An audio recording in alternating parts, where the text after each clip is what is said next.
Շնորհակալ եմ։ Իսկապես Տիկին Մինասյան հարգելի գործընկերներ, ինչ որ այս վերջին օրերին մեր ընդդիմադիր խմբակները երաշխավորացավ են կպել, հիմա որ մի քիչ փորձենք հիշենք, շատ վաղ անցյալի մասին չեմ խոսում, դրանից երևի 2 շաբաթ առաջ եւ այդպես մի 2, 3, 4 տարի շարունակ ընդհանրապես խաղաղությունը չէին ընդունում, չէ՞։ Հիմա էլ ունեն նարատիվներ, այդ թվում եւ Ղարաբաղ հետ բերելու եւ այլնի մասին, որոնք ուղղակի հակասում են խաղաղությանը, բայց հիմա նոր բան են սկսել ասել, դա նրբերանգ ա մտել, այս վերջին օրերին նոր բան են մտածել, խաղաղություն, բայց երաշխավորված։ Դե եւ վարչապետն էլ քիչ առաջ դրան էր անդրադառնում եւ այս օրերին ընդհանրապես եւ դրանից առաջ էլ մենք հնարավորություն ենք ունեցել ասելու, որ երաշխավորներ առհասարակ եկեք խոստովանենք, հարգելի գործընկերներ, հետապնդում են իրենց շահը։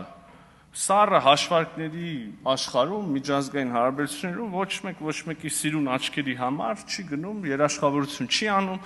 եւ նաեւ իր զինվորների արյունը չի թափում, իր ծախսերը չի անում եւ այլն, հա։ Սա մեկ, երկրորդը, մենք գիտենք տասնյակներով երաշխավորված, ստորագրված եւ մի երաշխավորի կողմից չէ, երաշխավորի խմբի կողմից երաշխավորված եւ կնքված խաղաղություններ, որոնք հետո խախտվել են շատ հեշտությամբ, ընդ որում հետաքրքրաբար խախտվել են երբեմն երաշխավորների կողմից, ինչը իր հերթին նորից ապացուցում է, որ երաշխավորները այդտեղ սիրուն աչքերի համար չի որ գնում են, այլ հետապնդում են իրենց սեփական շահերը։ Այնպես որ իրականում ԱԳՆ-ն խոսել է երաշխիքների եւ երաշխավորների մասին եւ խոսել է ինչ կոնտեքստով, խաղաղությունը ամրացնելու, ամուր խաղաղություն ունենալու նպատակով։ Եվ ահա կյանքը բերել է նրան, որ մենք այսօր այդ խաղաղությունը ունենք, այդ խաղաղությունը նույնիսկ արդեն տարածաշրջանային մեծ, ուրեմն փոթորիկների մեջ եւ